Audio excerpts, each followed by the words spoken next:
State economy fame Nagarjuna sir ఆధ్వర్యంలో TSPSC group 2 లో state first rank తో పాటు 450కి పైగా ఉద్యోగాలు సాధించిన Nagarjuna study circle. Hi everyone, welcome to Nagarjuna study circle. నిన్న జరిగినటువంటి గ్రూప్ 3 ఎగ్జామినేషన్లో సెకండ్ పేపర్ హిస్టరీ, తర్వాత వచ్చేసి పాలిటీ, తర్వాత సొసైటీ. మరి ఈ సొసైటీకి సంబంధించినటువంటి అంశాల గురించి ఒకసారి మనం చూస్తే, ఈ సొసైటీకి సంబంధించినటువంటి మొత్తం ఒక 50 మార్క్స్ అడగడం అన్నది జరిగింది. మళ్ళీ మనకి ఇండియన్ హిస్టరీలో ఒక 3 నుంచి 4 క్వశ్చన్లు వచ్చినాయి.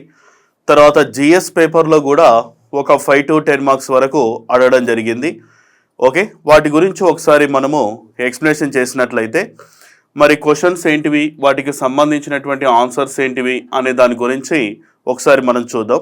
ఓకే, ఫస్ట్ క్వశ్చన్ వచ్చేసి ఏంటిది అంటేనేమో, జాతీయ మానవ హక్కుల కమిషన్ గురించి క్రింది వాక్యాలలో ఏది సరైనది అని చెప్పి ఇవ్వడం జరిగింది. మరి ఇక్కడ మానవ హక్కుల కమిషన్కు సంబంధించిన దాంట్లో ప్రెజెంట్ ఫస్ట్, తర్వాత ప్రెజెంట్ ఎవరున్నారు? ఫస్ట్ వచ్చేసి రంగనాథ్ మిశ్రా గారు ఉన్నారు. ఓకే, ఫస్ట్ వచ్చేసి మానవ హక్కుల కమిషన్ చైర్మన్ ఎవరు అంటేనేమో రంగనాథ్ మిశ్రా. ప్రెజెంట్ వచ్చేసి ఎవరున్నారు అంటేనేమో అరుణ్ కుమార్ మిశ్రా గారు ఉన్నారు. మరి ఇక్కడ మానవ హక్కుల కమిషన్కు సంబంధించినటువంటి దాంట్లో చూసినట్లయితే పదవి కాలం 5 సంవత్సరాలు, మరి ఇక్కడ 65 సంవత్సరాలు వచ్చే వరకు అని ఇవ్వడం జరిగింది. అది 70 సంవత్సరాలు అని చెప్పి ఇవ్వడం అంటే ఉండాలి. తర్వాత ప్రతి సంవత్సరం మానవ హక్కుల దినోత్సవాన్ని డిసెంబర్ 10న జరుపుకుంటారని చెప్పి ఇవ్వడం జరిగింది. మరి ఇంటర్నేషనల్ హ్యూమన్ రైట్స్ డే ఎప్పుడు సార్ అంటే డిసెంబర్ 10. మరి ఎప్పటి నుంచి అమల్లోకి రావడం జరిగింది, ఎప్పుడు తీసుకొచ్చిండ్రు సార్ అంటే యుఎన్ఓ 1948 అన్న పాయింట్ చెప్పాలి. మరి ఇందులో చూసినట్లయితే బి మాత్రమే కరెక్ట్ ఆన్సర్ అన్న పాయింట్ చూసుకోండి. నెక్స్ట్ సెకండ్ క్వశ్చన్, 7 నెలల నుండి 3 సంవత్సరాల మధ్య పిల్లలకు మెరుగైన అనుబంధ పోషణను అందించడానికి సమగ్ర శిశు అభివృద్ధి పథకం అని ఉంది, ICDS అని చెప్తారు. దీన్ని మనము ఇంటిగ్రేటెడ్ చైల్డ్ డెవలప్మెంట్ స్కీమ్ అని ఉంది. ఈ ICDS యొక్క ప్రోగ్రామ్ ఏంటి సార్ అంటేనేమో, ఆరోగ్యవంతంగా ఉండడం కోసము పిల్లలకు బలవర్ధ పోషకాహారాన్ని కల్పించడమే ఈ స్కీమ్ యొక్క ప్రధాన ఉద్దేశంగా మనము పేర్కొనడం జరుగుతుంది. మరి ఆ విధంగా ఆహారాన్ని ప్రొవైడ్ చేస్తున్నాం కదా, మరి ఈ ఆహారానికి ఏమని నామకరణం చేయడం జరిగింది సార్ అంటే బాలామృతము అని చెప్పి ఇవ్వడం జరిగింది. ఓకే, నెక్స్ట్, క్రింది వాటిలో ఏవి ఏకకాలంలో ఒకరికన్నా ఎక్కువ జీవిత భాగస్వాములు గల వివాహాన్ని సూచిస్తవి అని చెప్పి ఇవ్వడం జరిగింది. అయితే ఇందులో ఇతను ఇచ్చినటువంటి దాంట్లో చూస్తే తెలుగులోనే టర్మినాలజీ కానీ ఇంగ్లీష్ టర్మినాలజీ వాడిండు. అయితే ఇక్కడ మనకు పాలిగైనీ అనేటటువంటి పదము, అయితే ఇది కంప్లీట్గా మనం చెప్పాలి అంటేనేమో ఇంగ్లీష్ టర్మినాలజీని తెలుగులో ఇచ్చిండి ఇక్కడ పాలిగైనీ అని. తర్వాత రెండవది వచ్చేసి ఏంటిది అంటేనేమో పాలియాండ్రీ అనేటటువంటి కాన్సెప్టు. తర్వాత వచ్చేసి ఇంకొకటి పాలిగామి అని ఉంది, పాలిగామి. ఈ 3 పదాలకు సంబంధించినటువంటి అర్థాన్ని ఒకసారి మనం చూస్తే, పాలిగైనీ అంటేనేమో ఏంటి సార్ అంటేనేమో 1 వైఫ్. ఇందులో చూసినట్లయితే బహుభార్యత్వము అని ఉంది కదా, 1 హస్బెండ్ మోర్ వైఫ్స్.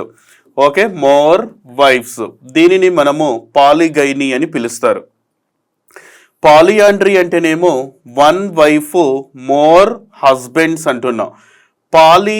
పాలిగామి అంటేనేమో, పాలిగామి అంటే ఒకరికంటే ఎక్కువ మందిని జీవిత భాగస్వాములుగా కలిగి ఉండడము. సార్ ఇక్కడ మనకు ఆప్షన్స్ ఏమి ఇవ్వడం జరిగింది సార్ అంటే, ఫస్ట్ క్వశ్చన్ చూడండి ఒకసారి మళ్ళీసారి. ఇక్కడ ఒకరికంటే ఎక్కువ మందిని వివాహం చేసుకోవడం అన్నది దేని కింద కౌంట్ చేస్తారు అంటే, పాలిగైనీలో ఒకరికంటే ఎక్కువ మంది ఉంటారు, పాలియాండ్రీలో కూడా ఒకరికంటే ఎక్కువ మంది ఉంటారు, పాలిగామిలో కూడా ఒకరికంటే ఎక్కువ మంది ఉండడం అన్నది జరుగుతుంది. మరి లేనిది ఏది సార్ అంటే పోలిథిస్మ్ అనేది మనకి ఎక్కడ కూడా సబ్జెక్ట్లో ఆ టర్మినాలజీ మనం వాడము. కాబట్టి 4th ఆప్షన్ అనున్నది రాంగ్ ఆన్సర్ అనేది అవుతుంది. ఓకే, మరి ఇక్కడ సరి అయినది ఏంటిది? ABC సరి అయినది అన్న పాయింట్ గుర్తుపెట్టుకోవాలి. నెక్స్ట్ మ్యాచ్ ది ఫాలోయింగ్ పర్పస్లో క్వశ్చన్ ఫ్రేమ్ చేసిన ఒకసారి చూద్దాం. ఇప్పటికీ ఈ క్వశ్చన్ ఏపీపీఎస్సి గ్రూప్ 2లో కూడా టచ్ అయింది. మళ్ళీ టీజీపీఎస్సి గ్రూప్ 3లో కూడా మళ్ళీ సేమ్ క్వశ్చన్ను రిపీట్ చేయడం జరిగింది. ఓకే, ఒకసారి మనం చూద్దాం. బాల్య వివాహాల నిషేధ చట్టము యాక్చువల్గా 1929, మళ్ళీ సవరణలు ఇవన్నీ చేస్తే బాల్య వివాహాల నిషేధ చట్టం వచ్చేసి 2006.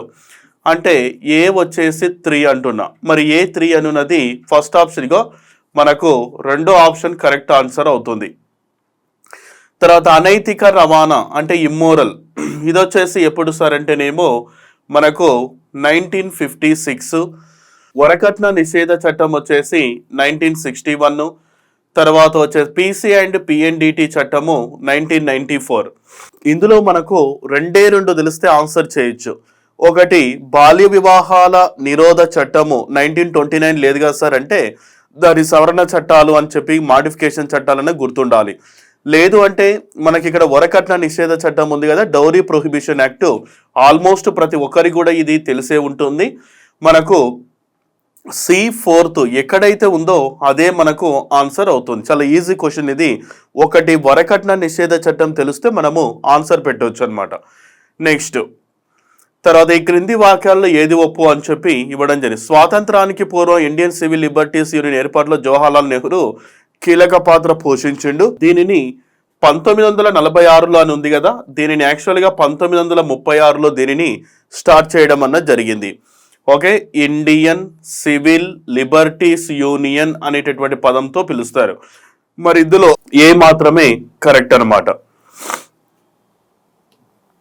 నెక్స్ట్ అనదర్ క్వశ్చన్, క్రింది వాటిని జతపరచుము అని చెప్పి ఇవ్వడం జరిగింది. కమిటీలు, మరి ఆ కమిటీలు దేని మీద రిక్రూట్ చేయడం జరిగింది అనే దాని మీద ఇవ్వడం జరిగింది. ఓకేనా, ఇందులో కమిటీలు, తర్వాత ఆ కమిటీ ఇచ్చినటువంటి నివేదికలు, అంటే ఆ నివేదిక దేని మీద ఉంది, ఆ ప్రాబ్లమ్స్ ఏంటివి అనే దాని మీద ఇవ్వడం జరిగింది. ఒకటి చూసినట్లయితే LM Singhvi committee, Bhanu Pratap Singh committee, Bhagwati committee, Kasturi Rangan committee అని చెప్పి ఉంది. ఎల్ఎం సింఘ్వి కమిటీ వచ్చేసి పంచాయతీరాజ్ వ్యవస్థల పునరుజ్జీవనం గురించి, తర్వాత భాను ప్రతాప్ వచ్చేసి వ్యవసాయము, భగవతి కమిటీ వచ్చేసి నిరుద్యోగము, కస్తూరి రంగన్ కమిటీ వచ్చేసి పశ్చిమ కనుమలు. Okay, 4th option is right answer. వాణిజ్య సంబంధిత వ్యవస్థాపకత సహాయం మరియు అభివృద్ధి పథకం ఎవరిని సూచిస్తుంది? Trade related entrepreneurship assistance and development అనేది దేనికి సంబంధించినది సార్ అంటే మహిళా ఎంటర్ప్రెన్యూర్స్. తెలంగాణ నుంచి యూనికాన్ క్లబ్ లో చేరిన తొలి స్టార్టప్ పేరేమిటి సార్ అంటే డార్విన్ బాక్స్ అని గుర్తుపెట్టుకోవాలి. 1 year కులానికి చెందిన ప్రధాన వర్గానికి సంబంధించిన రాజకీయ పార్టీ పట్టాల్మగల్ కచ్చిని ఎవరు స్థాపించిందంటే ఎస్ రామ్దాస్.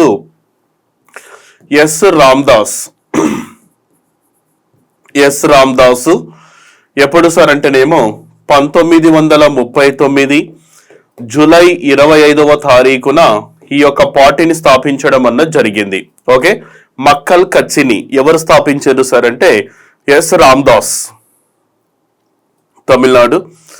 లైంగిక నేరాల నుండి పిల్లల రక్షణ చట్టం 2012 ప్రకారం ఎంత వయసులోపు వారిని పిల్లలుగా పరిగణిస్తారు? అయితే మనకి ఇక్కడ పోక్సో యాక్ట్ అనేది ఒకటి ఉంటది. ఈ పోక్సో యాక్ట్ ఏం చెప్పింది సార్ అంటే 2012లో ఈ యొక్క పోక్సో యాక్ట్ ను తీసుకురావడం జరిగింది. మరి ఈ చట్టం మనకు ఏమని చెబుతుంది అని ఒకసారి మనం చూసినట్లయితే ఇక్కడ అంటే ఎన్ని సంవత్సరాల లోపు వారిని మనం పిల్లలుగా పరిగణిస్తారు అంటేనేమో దీనికి సంబంధించినటువంటి ఆన్సర్ వచ్చేసి below 18 years. Below 18 years are called boys and girls గా పేర్కొనడం జరుగుతుంది. అబోవ్ 18 years ఏమని చెప్తారంటే మేల్ ఫీమేల్ గా కన్వర్ట్ చేయడం జరుగుతుంది.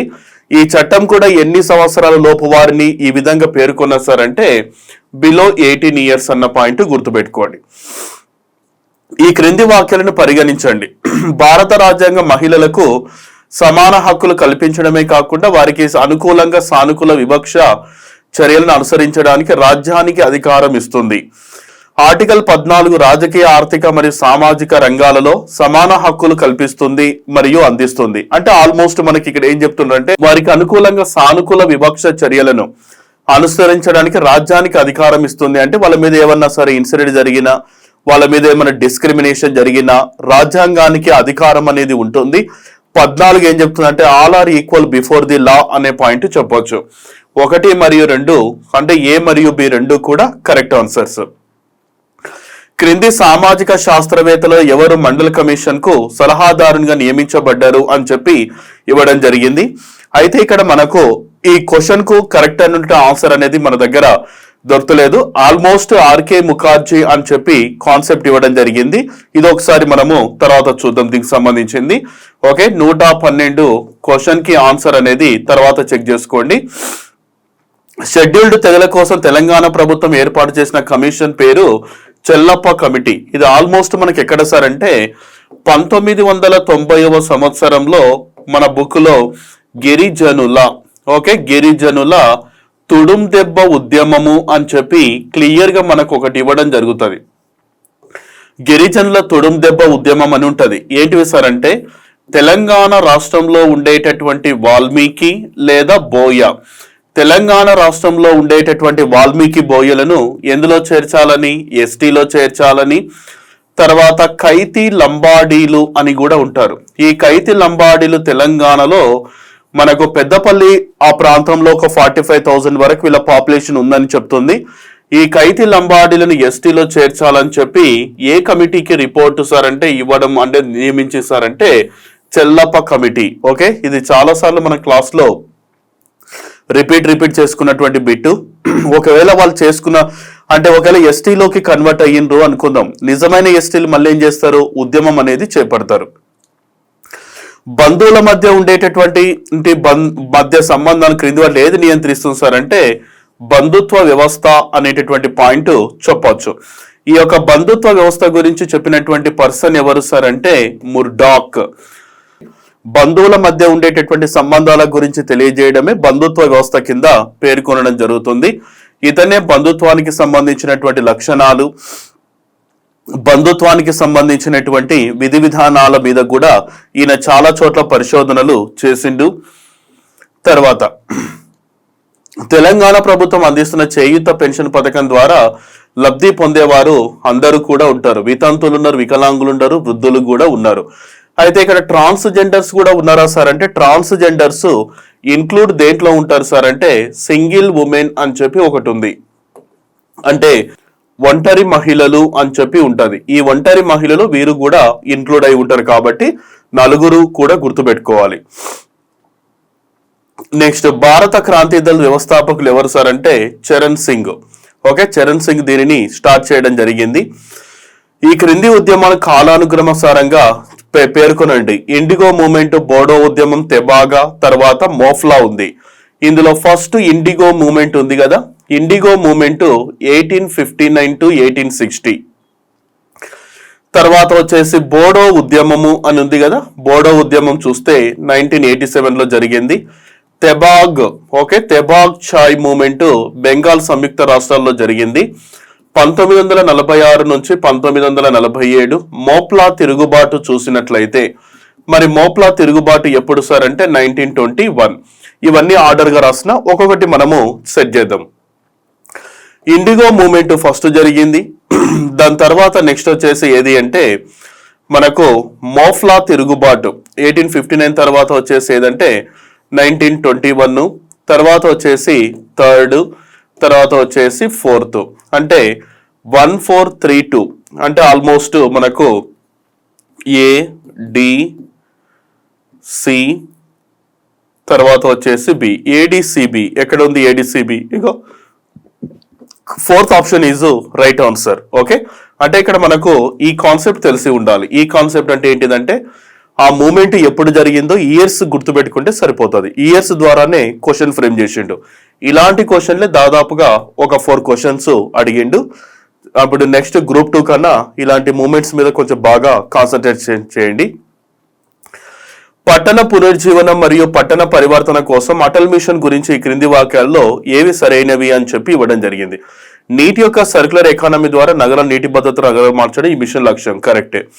అయితే అమృత్ క్రింద జలాశయాల గుర్తింపు అనేది పేజల్ సర్వేక్షణ యొక్క బాధ్యత. దీన్ని ఎప్పుడు సార్ అంటే 2015 జూన్లో దీన్ని స్టార్ట్ చేయడం జరిగింది. ఏ మరియు బి కూడా రెండు correct answers. Next Beti Bachao Beti Padhao already ఇంతకుముందు టీజీపీఎస్సీ గ్రూప్ 1 లో కూడా ఇదే క్వశ్చన్ రిపీట్ అయింది. 2015 ఇక్కడ జూన్ 22 అని ఉంది. మరి జూన్ 22 కాదు, ఎప్పుడు సార్ అంటేనేమో జనవరి అన్న పాయింట్ గుర్తుపెట్టుకోవాలి. ఓకే, 2015 జనవరి 22న దీనిని స్టార్ట్ చేసిండ్రు. దేశంలో క్షీణిస్తున్న లింగ నిష్పత్తి సమస్యను పరిష్కరించడం దీని లక్ష్యము. ఈ పథకం జీరో బడ్జెట్ ప్రకటనను ప్రోత్సహిస్తుంది. ఇది మహిళా మరియు శిశు మంత్రిత్వ శాఖకు సంబంధించినటువంటి అంశాలు. అంటే మరి ఇందులో ఏదేది కరెక్ట్ అని చూసినట్లయితే ఇక్కడ మనకు ఏదేది సార్ అంటే బీసీడి అనేటటువంటి కాన్సెప్ట్ మనకు రైట్ ఆన్సర్ అవుతుంది. Okay, BCD. ఇందులో మనకు చూడండి బిసిడి ఈ మూడు కూడా కరెక్టే. ఏ అనేది కాదు. ఏ అనేది అంటే జనవరి 22న స్టార్ట్ చేసిండ్రు. ఓకే, బిసిడి అనున్నది కరెక్ట్ ఆప్షన్ అవుతుంది. ఓకే, ఎక్కడైతే ఏ అనేది ఉందో ఏ అనేది మొత్తం కూడా తప్పు అవుతుంది. ఏ అనేది కాదు అంటే లేనిది ఏంది బిసిడి, ఇది ఆన్సర్ అవుతుంది. ఓకే, గుడ్డిగా మనం అర్థం చేసుకోవచ్చు. అంటే 2015 జనవరి 22 ఒకటి గుర్తుపెట్టుకుంటే మిగిలినంతా ఆన్సర్ చేయొచ్చు. ఓకేనా. నెక్స్ట్ సంతాల్ తెగ దేనికి సంబంధించిన అంటే వాళ్ళు మాట్లాడే మా భాషకు సంబంధించిన దాంట్లో చూసి క్రింది వాక్లో ఏది ఒప్పు. సంతాల్ తెగ భారతదేశంలోని యాక్చువల్గా వీళ్ళు బీహార్ నుంచి బంగ్లాదేశ్ వరకు ఆల్మోస్ట్ మన భారతదేశంలో చాలా చోట్ల వీరి యొక్క జనాభా ఉందని చెప్తారు. వెస్ట్ బెంగాల్లో వీళ్ళు ఉన్నారు. వెస్ట్ బెంగాల్లో ఉన్నారంటే బంగ్లాదేశ్ నియర్ బై అన్న విషయం గమనించాలి. బీహార్లో ఉన్నారు, తర్వాత వచ్చేసి ఒడిస్సాలో ఉన్నారు. ఇప్పుడు మనకు ఉన్నటువంటి ద్రౌపది ముర్ము సంతాల్ ట్రైబల్ ఉమెనే ఆమె. ఓకే, ఇది కరెక్ట్ ఆప్షనే. సంతాల్ పరిగణ వారి భూప్రాంతానికి కేంద్రం మరియు వారు ముండారి మాండలికం మాట్లాడతారని చెప్పి ఉంది. ఇక్కడ ముండారి అనేటటువంటి మాండలికం అనేది వాళ్ళ ఎక్కడ కూడా మెన్షన్ చేయలేదు. అంటే ఏ మాత్రమే మనకు కరెక్ట్. పండిత్ రఘునాథ్ ముర్ము సంతోష్ భాషను రాసిండనమాట. వీళ్ళకి సంబంధించినటువంటి టర్మినాలజీ ఏదైతే ఉందో ఆ భాషను వీళ్ళు రాసిండ్రు. నెక్స్ట్ మతతత్వవాదం గురించి ఇచ్చిన క్రింది వాక్యాలలో ఏవి కరెక్ట్ అని ఉంది. ఇది ఒక రాజకీయ సిద్ధాంతం అని చెప్పిండ్రు. ఎవరు చెప్పిండ్రు? బిపిన్ చంద్ర అనేటటువంటి ఒక సోషియాలజిస్ట్. ఇది రాజకీయ సిద్ధాంతం అని చెప్పిండ్రు. Correct answer. ఇది ధార్మిక సాంప్రదాయ వ్యత్యాసాలను ఉపయోగిస్తుంది. ఇది రాజకీయ లక్ష్యాలు సాధించడానికి ప్రయత్నిస్తుంది. అంటే అసలు మతతత్వం అంటే ఏంది? ఒక మతం అంటే ఇష్టం ఉండి ఇంకో మతాన్ని ద్వేషిస్తే అది మతతత్వం అవుతుంది లేదా మతవాదం అవుతుంది. ఇప్పుడు రాజకీయ నాయకులు ఏం చెప్తారు సార్ అంటేనేమో రాజకీయ నాయకులు ఒక మతం మీద తాను ఏదైతే ఏ అనేటటువంటి మతానికి సంబంధించిన వాళ్ళు ఉన్నారో అదే మతానికి సంబంధించిన వారికి అనుకూలంగా మారడం అన్నది జరుగుతుంది ఎలక్షన్ సమయంలో. మిగిలిన మతాల వాళ్ళను ద్వేషించడం అదే మతతత్వం అనేటటువంటి పదజాలంతో పేర్కొనడం అన్నది జరుగుతుంది. తర్వాత మత సామరస్యాన్ని ప్రోత్సహించడం దీని యొక్క పెద్ద సామాజిక లక్ష్యము అని ఉంది. ఇక్కడ మనం ఏంటి సార్ అంటేనేమో మనకు ఏ అనేది కరెక్ట్ ఆన్సర్ అవుతుంది. తర్వాత వచ్చేసి మనకు సిడి. ఓకే, ఈ వ్యత్యాసాలను అనున్నది మనకు కరెక్ట్ అనేది కాదు.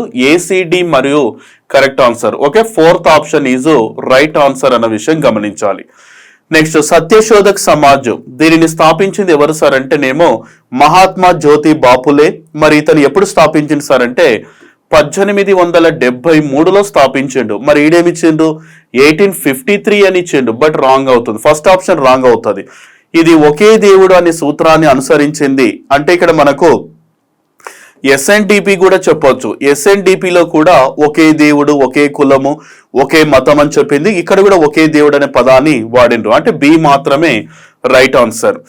భీమన జాతరను ఎవరు ఎక్కువ జరుపుతారు సార్ అంటే కోలం అనేటటువంటి తెగ వాళ్ళు ఎక్కువగా జరుపుతారు ఆదిలాబాద్ లో. నెక్స్ట్ స్వయం ఉపాధి మహిళా సంఘం ట్రేడ్ యూనియన్ గుజరాత్ లో ఏ సంవత్సరంలో ప్రారంభించబడింది అంటే 1972లో దీన్ని స్టార్ట్ చేసిండ్రు. ఆల్మోస్ట్ మన తెలంగాణ రాష్ట్రంలో నల్గొండ జిల్లాలలో విపరీతమైనటువంటి ఫ్లోరోసిస్ వ్యాధిగ్రస్తులు ఉన్నారు కదా. 2013లో ఏం జరిగింది సార్ అంటే దానికోసం ఒక అంతర్జాతీయ సంస్థ మనం హెల్ప్ తీసుకున్నాం. ఆ అంతర్జాతీయ సంస్థ ఏదని అడిగిండు. ఏ సార్ అంటే UNICEF. UNICEF almost United nations international children, తర్వాత ఎమర్జెన్సీ ఫండ్ యూనిసెఫ్ మనము తీసుకోవడం జరిగింది. ఇది మనకు ఆర్థికంగా హెల్ప్ చేస్తుంది అనమాట. ఓకే, నెక్స్ట్ వచ్చేసి ఇంకొకటి ఏం సార్ అంటే అఫిన్, అఫినిటీ, ఆగ్నేట్, కాగ్నేట్ అని చెప్పి ఉంది. ఇవన్నీ కూడా ఇంగ్లీష్ టర్మినాలజీ. అందులో ఒక్కటి పాయింట్ మనకు తెలిస్తే ఆన్సర్ చేయొచ్చు. అఫిన్ అనేది చాలా మందికి తెలిసే ఉంటుంది. ఏంటి సార్ అంటే ఇప్పుడు మేల్ తర్వాత వచ్చేసి ఫీమేల్, వీళ్ళిద్దరు వివాహం ద్వారా ఒకటయ్యిండ్రు అనుకో, దానిని మనము అఫిన్ అనేటటువంటి పదజాలంతో పిలుస్తారు. అది ఆన్సర్ ఏంటో ఒకటి తెలిస్తే చాలు. చూడండి, అఫీన్ అనేది వివాహం ద్వారా ఏర్పడే బంధుత్వం. A4 ఏడుంది, A4. ఇక first option is right answer. ఒక్కదానికి ఆన్సర్ తెలిస్తే ఈజీగా మనము ఐడెంటిఫై చేయొచ్చు. తర్వాత నిజానికి చెప్పాలంటే ఇది మ్యారేజ్ కు సంబంధించినటువంటి అంశము. ఎఫినిటీ అంటేనేమో మనకు దేని కిందికి వస్తుంది సార్ అంటే మరియు సమూహాల మధ్య ఏర్పడే బంధుత్వం. ఆగ్నేట్ అంటే ఏంటి సార్ అంటే ఇది తండ్రి లేదా తల్లి తరపు ద్వారా ఏర్పడేది. తండ్రి లేదా తల్లి అంటే మనం మేనత్త, తర్వాత వచ్చేసి మేనమామ. మేనమామ అన్నది ఎట్లా ఏర్పడుతుంది, మనకు తల్లి నుంచి వరుస ఏర్పడుతుంది. మేనత్త అన్నప్పుడు నాన్న నుంచి అక్క గాని చెల్లి గాని అట్లా ఉంటది. కాగ్నేట్ అంటేనేమో ఏంటి సార్ అంటేనేమో మనకు కాగ్నేట్ అని చెప్పి ఇవ్వడం జరిగింది. కాగ్నేట్ వచ్చేసి మనకి ఏంటి సార్ అంటే ఇది. ఓకేనా, మనకు పురుషుల ద్వారా మాత్రమే ఏర్పడే బంధుత్వం అంటే కొన్ని ఉంటాయి. అన్న, తమ్ముడు, ఇవన్నీ కూడా అంటే పురుషుల ద్వారా ఏర్పడేది. మామ, అల్లుడు, ఇలాంటివన్నీ కూడా దాని కింద కౌంట్ చేస్తారు. సింపుల్ గా చెప్పాలంటే మనకు ఫస్ట్ అఫీన్ అనేటటువంటి పదంకి అర్థం తెలిస్తే దానికి ఆన్సర్ చేయొచ్చు. ఈ క్రింది వాటిలో భారతదేశంలోని కుల వ్యవస్థ యొక్క లక్షణాలు ఏంటివి సార్ అంటే వ్యక్తి అంతస్తు పుట్టుకతో నిర్ణయించబడుతుంది. కుల వ్యవస్థ లైంగికమైనది. ఇది వృత్తి యొక్క అనియంత్రిత ఎంపికను కలిగి ఉండదు. అంటే వృత్తిని బేస్ చేసుకుని కులం డిసైడ్ చేయడం అని చెప్తున్నాను. వృత్తిని బేస్ చేసుకుని కులం కూడా డిసైడ్ చేయడం జరుగుతుంది. AB మాత్రమే కరెక్ట్ ఆన్సర్స్. చోర్ తిరుగుబాటు జరిగిన ప్రదేశం ఎక్కడ సార్ అంటే బంకురా. చాలా చాలా ఇంపార్టెంట్, గుర్తుపెట్టుకోండి. ఇప్పటికీ 2-3 సార్లు క్వశ్చన్ రిపీట్ అవుతూనే ఉంది. తర్వాత ఇంకా వీళ్ళకు చాలా చాలా సింపుల్ క్వశ్చన్. మనకు చిప్కో ఉద్యమం ఉత్తరాఖండ్ అని, రంపా ఉద్యమం వచ్చేసి ఆంధ్రప్రదేశ్ అని, తర్వాత బీర్సా ముండా వచ్చేసి ఎక్కడ సార్? బీర్సా ముండా అంటేనేమో మనకు బీర్సా ముండా ఎక్కడ వస్తారు సార్ అంటే చోటా నాగపూర్ ఆ ప్రాంతాలు. ఆదివాసీ ఏక్తా పరిషత్ వచ్చేసి ఎక్కడ సార్ అంటేనేమో మనకు ఈ ప్రాంతంలో ఒకసారి మనం చూడొచ్చు. ఫస్ట్ A4 ఓకే, చోటా నాగపూర్. బీర్సా ముండా వచ్చేసి A4 అన్న పాయింట్. తర్వాత ఆదివాసీ ఏక్తా పరిషత్ B1 గుజరాత్. తర్వాత చిప్కో మూమెంట్ ఉత్తరాఖండ్. తర్వాత వచ్చేసి ఏది అంటే రంపా తిరుగుబాటు ఆంధ్రప్రదేశ్. ఒకటి తెలిసిన ఆన్సర్ చేయొచ్చు. ఓకే, నెక్స్ట్ జనాభాలో పిల్లల అనుపాతం తగ్గడం మరియు పిల్లల సంఖ్య తగ్గడం, వృద్ధుల సంఖ్య పెరగడం, దాన్ని ఏమంటారు? ది ఏజింగ్ ఆఫ్ పాపులేషన్ అని పిలుస్తారు. ఒక అభ్యర్థులు గమనించండి, ఇట్లా 2-3 చోట్ల మనకు తెలుగు ఆప్షన్ ఇచ్చి మళ్ళీ కొద్దిగా బ్రాకెట్ లో కూడా ఆన్సర్ ఇచ్చేయండి బాబు. ఇట్లా ఇచ్చిన దానికి ఒక 3 నుంచి 4 క్వశ్చన్లు ఇవ్వడం జరిగింది. ఎట్లయితే అంటే ఏ విధంగా అయితే ఇట్లా బ్రాకెట్ లో ఇచ్చిండో ప్రతి దానికి ఆన్సర్ అదే చూడండి. మరి ఎందుకు అలా ఇచ్చిండో అర్థం కాదు, కానీ ఎక్కడైతే మీకు తెలుగు ఆప్షన్ ఇచ్చి మళ్ళీ బ్రాకెట్ లో 4కి ఇవ్వలేదు, ఆన్సర్ ఉన్న దానికే మళ్ళీ బ్రాకెట్ లో ఇచ్చిండు. ఓకే, అట్లా 3 నుంచి 4 క్వశ్చన్లు వచ్చినాయి, 4కి అవే ఆన్సర్స్. సమీకృత బాలల అభివృద్ధి పథకం ICDS గురించి ఇచ్చిన వాక్యాలలో ఏవి ఒప్పు అని ఉంది. ఇంటిగ్రేటెడ్ చైల్డ్ డెవలప్మెంట్ సర్వీసెస్ ఇది 2017 అన్నాడు, 2015 అన్నాడు. యాక్చువల్ గా 1975 లో దాన్ని స్టార్ట్ చేసిండు. మనకు ఇది ఢిల్లీలోని జామా మసీదులో స్టార్ట్ చేసిండు. తర్వాత వచ్చేసి పిల్లల సరైన మానసిక మరణాలు, అనారోగ్యం, ఓకే, ఇవన్నీ తగ్గించడం కోసం. 4th option is right answer. Next ఈ క్రింది వాటిలో సరైన అంశాలను జతపరచండి అని చెప్పి ఇవ్వడం జరిగింది. మనకు గ్రామీణ ప్రాంతాలలో ఇప్పటికీ కొన్ని చోట్ల అంటారు కౌలుదారులు అని, తర్వాత పట్వారీలు అని, తర్వాత వచ్చేసి మిరాసిదారు, వతందారు, ఇప్పటికీ కొన్ని ఇవన్నీ కూడా మనకు ఉర్దూ పదాలు ఇవన్నీ కూడా. మరి ఇప్పటికీ కూడా నిజాం నవాబుకి సంబంధించినటువంటి అంశాలు మన గ్రామీణ ప్రాంతాల్లో ఇప్పటికీ కూడా టచ్ అవుతూనే ఉంటాయి. ఓకేనా, మరి అది కౌలుదారును ఏమని పిలుస్తారు సార్ అంటే కౌలు రైతు అవుతాడు. కౌలుదారు అంటే ఇప్పుడు నేను భూస్వామి, నేను హైదరాబాద్ లో ఉంటున్నా, నా భూమి గ్రామీణ ప్రాంతంలో ఉంది, దాన్ని సేద్యం చేయాలి అంటే నేను ఒక రైతుకి ఇచ్చిన, ఆ రైతు నాకేం చేస్తాడు, ఎకరాకు ఒక 5,000 లేకపోతే పంటకు ఒక 5,000 నాకు ఇస్తాడు. నేను భూస్వామి అవుతా, నా భూమిలో అతను పంటలు పండిస్తున్నాడు కాబట్టి ఆ వ్యక్తిని ఏమంటారంటే కౌలుదారు అనే పదంతో పిలుస్తారు. ఓకేనా. తర్వాత ఇక్కడ మనకు కౌలుదారు కౌలు రైతు అంటున్నాం కదా, ఈ రెండు ఆప్షన్లు మనకు పనిచేయవు. ఎందుకు? A3 ఈ రెండిట్లోనే మనకు ఆన్సర్ ఉంటుంది. చూడండి, కొంచెం జాగ్రత్తగా గమనిస్తే మనకి రెండు ఎలిమినేషన్ అయిపోయింది. రెండు ఆప్షన్లు ఎలిమినేషన్ చేసిన, ఇంకా రెండే ఉన్నాయి, చూద్దాం. మిరాసిదారు అని ఉంది కదా, మిరాసిదారు అనేటటువంటి వ్యక్తి ఎవరు సార్ అంటే వారసత్వ భూములను కలిగి ఉన్నవాడు. అంటే మా తాత నుంచి నాకు ఆస్తి రావడం, మా ముత్తాత నుంచి నాకు ఆస్తి రావడం, ఇది హెరిడిటరీ కిందికి వస్తుంది అనమాట. ఓకే, B2 అంటే సెకండ్ ఆప్షన్ ఈజ్ మనకు రైట్ ఆప్షన్ అవుతుంది. తర్వాత వతందారు వచ్చేసి గ్రామ పెద్ద. తర్వాత పట్వారి అంటే ఏంది, మన గ్రామంలో ఉండేటటువంటి ట్యాక్సులు కట్టిండా లేదా, ఇంటింటికి తిరిగి ఆ మొత్తం కూడా ల్యాండ్ ఎంత ఉంది, దానికి సంబంధించిన ట్యాక్స్ ఎంత ఉంది అంటే గ్రామ అకౌంటెంట్ అనమాట ఆయన. Okay, second option is right answer. Gurupada Swami కమిటీకి సంబంధించి ఈ క్వశ్చన్ ఇప్పటికి నేను ఎన్నోసార్లు చెప్పినా దాదాపుగా ప్రతిసారి బిట్టే. ఇప్పటి గ్రూప్ 1 ఎగ్జామ్ 3 సార్లు జరిగింది, 2 సార్లు ఇది బిట్ వచ్చింది, గ్రూప్ 3లో వచ్చింది, చాలా సార్లు రిపీట్ బిట్. 1979లో స్టార్ట్ చేసిండ్రు. ఇది మానవ అక్రమ రవాణాకు సంబంధించినది కాదు, బాల కార్మికులకు సంబంధించినది. ఓకే, ఏసీ మాత్రమే కరెక్ట్ ఆన్సర్. ఉమ్మడి కుటుంబం యొక్క ఈ క్రింది లక్షణాలు ఏవి సరైనవి అంటే ABC మాత్రమే సరైనవి, ఉమ్మడి మతం అనేది కాదు. జాతీయ బాలల హక్కుల పరిరక్షణ గురించి చూసినట్లయితే మనకేంటి సార్, ఇది మనకు ఎన్సిపిసిఆర్ అంటే national child protection commission rights అని ఉంది ఇక్కడ. మరి ఇప్పుడు దీన్ని యాక్చువల్గా చెప్పాలి అంటే 2005లో తెచ్చిండ్రు, 2007 నుంచి అమల్లోకి రావడం జరిగింది. ఫస్ట్ ఎవరున్నారు సార్ అంటే ప్రొఫెసర్ శాంతా సిన్హా. ప్రెసెంట్ ఎవరున్నారు అంటే ప్రియాంక్ కనుంగో గారు ఉన్నారన్న విషయం గుర్తుపెట్టుకోవాలి. ప్రొఫెసర్ శాంతా సిన్హా మన ఆంధ్రప్రదేశ్లోని నెల్లూరు జిల్లాకు సంబంధించిన ఆమె. 1998లో ఆమెకు పద్మశ్రీ వచ్చింది. తర్వాత వచ్చేసి రామన్ మెగాసెస్ అవార్డు కూడా 2003లో ఇవ్వడం జరిగింది. ఇట్లా చాలా ఉన్నాయి. ఇది బాలలో 2005లో, ఓకే 2005లో వచ్చింది కరెక్టే. 0 నుంచి 16 అని ఉంది, ఇది తప్పు, 18 సంవత్సరాల లోపు అని చెప్తారు. తర్వాత బాల దృక్పథం అనుగుణంగా తర్వాత వచ్చేసి ఇది అంటే ACD correct. Okay, first option. గ్రామీణ పేద కుటుంబాల్లోని మహిళా సభ్యులు స్వయం సహాయక బృందాలుగా సమీకరించడం ద్వారా స్వయం ఉపాధి కల్పించే పథకం ఏది సార్ అంటే ఫస్ట్ది జాతీయ గ్రామీణ జీవనోపాధి మిషన్. జెండర్ మూస పద్ధతులు అంటే ఇక్కడ మనకు ట్రాన్స్ జెండర్ మీద క్వశ్చన్ ఇవ్వడం జరిగింది. ట్రాన్స్ జెండర్ కు సంబంధించినటువంటి బిట్ ఇది. మరి ఆ ట్రాన్స్ జెండర్ కు సంబంధించినటువంటి దాంట్లో చూస్తే మూస పద్ధతులు అంటే స్టీరియో టైప్. ఇప్పుడు సాధారణంగా అబ్బాయి అమ్మాయి ఇద్దరు బయటికి వెళ్తున్నప్పుడు ట్రాన్స్జెండర్ చూసినప్పుడు నేను కూడా అబ్బాయిలాగా అవయవాలు ఉంటే బాగుంటుందని, అమ్మాయి మాదిరిగా అవయవాలు ఉంటే బాగుంటుందని చెప్పి లోపల చాలా మంది బాధపడుతూ ఉంటారు.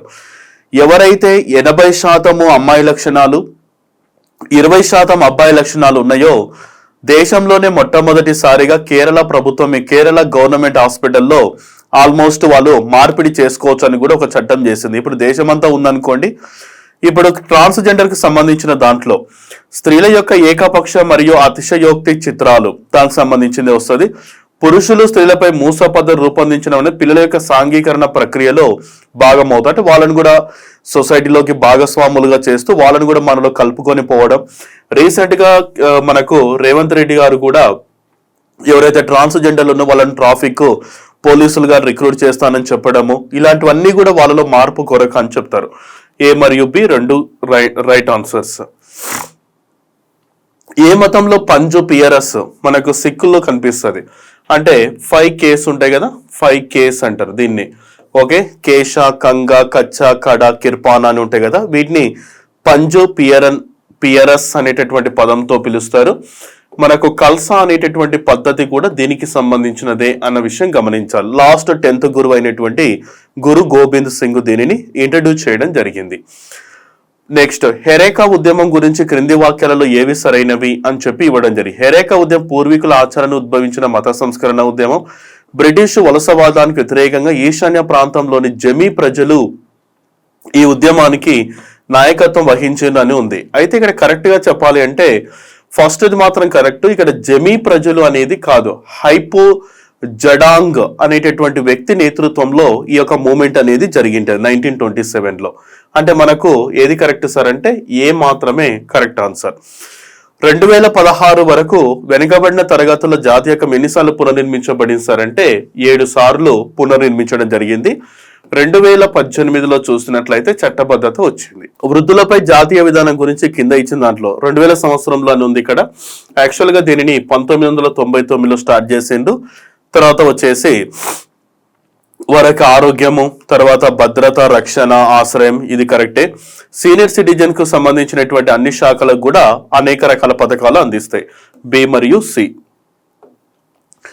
గ్రామంలోని అట్టడుగు వర్గాలకు చెందిన యువతులను మత విశ్వాసంలో భాగంగా స్థానిక గ్రామ దేవతకు బలిస్తే దాన్ని ఏమంటారు? జోగిని అంటారు. ఈ జోగిని అనేది సంస్కృత భాషా పదం జోగికి మూలం యోగి అనేటటువంటి పదం. ఓకే, జోగిని దేవదాసిలో చూసినట్లయితే లగ్జరీ లైఫ్ ఎవరు ఉంటారంటే దేవదాసులు ఉంటారు. జోగినీలు మామూలుగా భిక్షాటన చేయడం జరుగుతుంది. అత్యధికంగా జోగినీలు కలిగినటువంటి జిల్లా ఏది అంటే కరీంనగర్. ఆంధ్రప్రదేశ్లో ఏది సార్ అంటే కర్నూల్. నా విషయం గుర్తుపెట్టుకోవాలి, ఓకేనా? కర్నూల్. జోగినీల మీద రీసెర్చ్ చేసింది హేమలత లవణం. ఓకే, ఇవి జోగినీలు లేని ఏకైక జిల్లా ఖమ్మం. అంటే ఎక్కువగా దీంట్లో ఎస్సీ వాళ్ళు ఉంటారన్న విషయం. 95% ఎస్సీ కులానికి సంబంధించిన వాళ్ళే జోగినీలుగా మారుతుంటారు. ఎస్టీ కమిషన్ కు సంబంధించినది మొత్తం చూసినట్లయితే ఏబిసి కరెక్ట్ ఆన్సర్.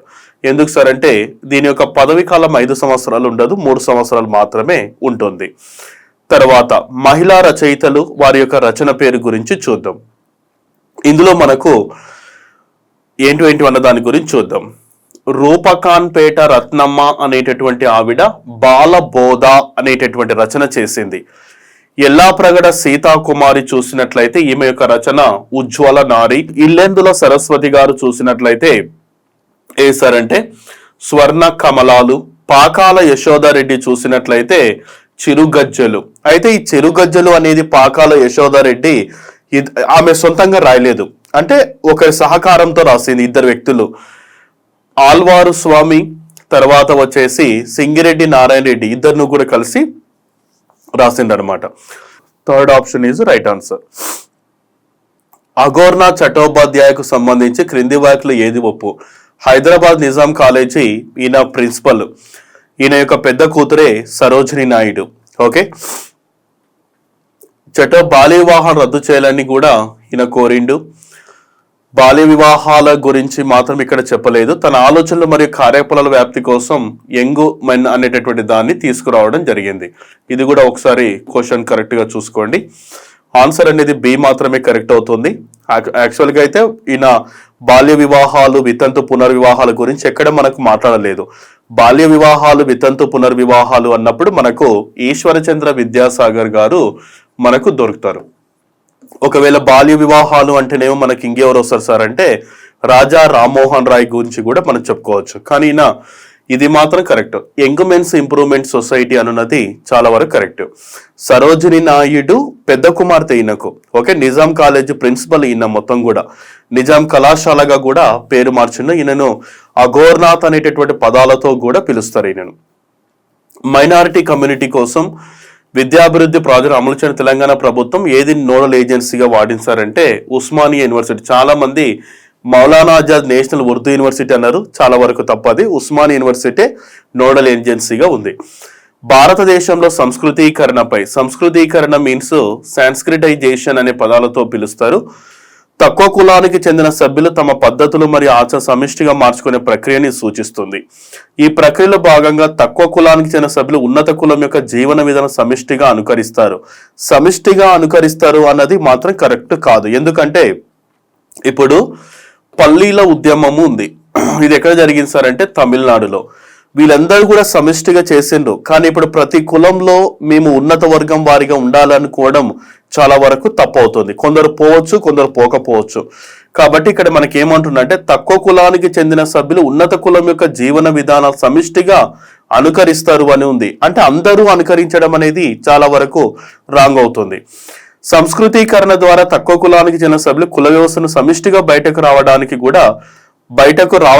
కూడా ప్రయత్నిస్తుంటారు. ఇప్పుడు చాలా మంది చూడండి, తమిళనాడులోని మీనాక్షిపురంలో ఉండేటటువంటి చాలా మంది దళితులు అందరూ కూడా వేరే మతాల్లోకి కన్వర్ట్ అయ్యిండ్రు. అంటే సమిష్టిగా ఒక ప్రాంతంలో వాళ్ళకు ఏదైనా ఇబ్బందులు జరిగినప్పుడు సమిష్టిగా రావడానికి కృషి చేస్తారు. ఏ తర్వాత సి మాత్రమే ఇందులో మనకు కరెక్ట్ ఆప్షన్ అవుతుంది, ఏసి. నెక్స్ట్, ఈ క్రింది వాటిలో భారతదేశం భూ వ్యవస్థ లేదా భూస్వామ్య పద్ధతికి సంబంధించినవి ఏంటివంటే ఏ మరియు సి. మహల్వారి, తర్వాత వచ్చేసి జమీందారి. ఈ క్రింది వాళ్ళ ఎవరు ప్రకృతివాద సిద్ధాంతంతో సంబంధం కలిగి ఉన్నారు సార్ అంటే మ్యాక్స్ ముల్లర్. అటవీ ప్రాంతాల్లో నివసించేటటువంటి గిరిజనులు సడన్ గా ఉరుములు ఉరమడం, తర్వాత మెరుపులు రావడం, తర్వాత పిడుగులు పడడం, ఇదంతా ఏదో జరుగుతుందని చెప్పి ప్రకృతిని పూజించడం జరిగిందని చెప్పి జర్మనీ దేశానికి సంబంధించిన మ్యాక్స్ ముల్లర్ ఈ సిద్ధాంతాన్ని మనకు ప్రపోజల్ పెట్టిండు. కేంద్ర హోంమంత్రిత్వ శాఖ యొక్క ఆపరేషన్ ముష్కాన్ యొక్క లక్ష్యం ఏది అంటే పిల్లలను, తప్పిపోయిన పిల్లలను కాపాడడం లేదా పునరావాసం కల్పించడం. దీన్ని హోమ్ మినిస్టర్ 2015లో రాజ్నాథ్ సింగ్ దీనిని స్టార్ట్ చేయడం జరిగింది. వీళ్ళకి సంబంధించిన టోల్ ఫ్రీ నెంబర్ 1098. దాదాపుగా ఈ స్కీమ్ అప్పుడే ఒక 6-7 నెలల వ్యవధిలోనే 19,000 మంది పిల్లల్ని ప్రొటెక్ట్ చేయడం జరిగింది. ఆల్మోస్ట్ 150 క్వశ్చన్స్, ఇంకొకటి మొత్తం 150 అయితే అందులో 50 క్వశ్చన్లు నేను సొసైటీకి సంబంధించిన ఎక్స్ప్లెనేషన్ చేసిన. అంటే మనకు బుక్ ఉంది కదా, శంకర్స్ సోషియాలజీ, ఈ బుక్కు సంబంధించిన దాంట్లో అంటే నేను రాసినటువంటి బుక్ ఏదైతే ఉందో ఆ బుక్కు సంబంధించిన ఏ పేపర్లో ఏ క్వశ్చన్ వచ్చిందో కూడా మీకు నేను టెలిగ్రామ్ ఛానల్లో ప్రొవైడ్ చేయడం జరిగింది. అందులో కూడా మీరు చూసుకోవచ్చు. అంటే ఈ 50 క్వశ్చన్స్ ఎక్కడి నుంచి ఏ విధంగా వచ్చినాయి అనేది ఆల్రెడీ నేను ప్రొవైడ్ చేయడం జరిగింది. ఓకే అండి, thank you all of you.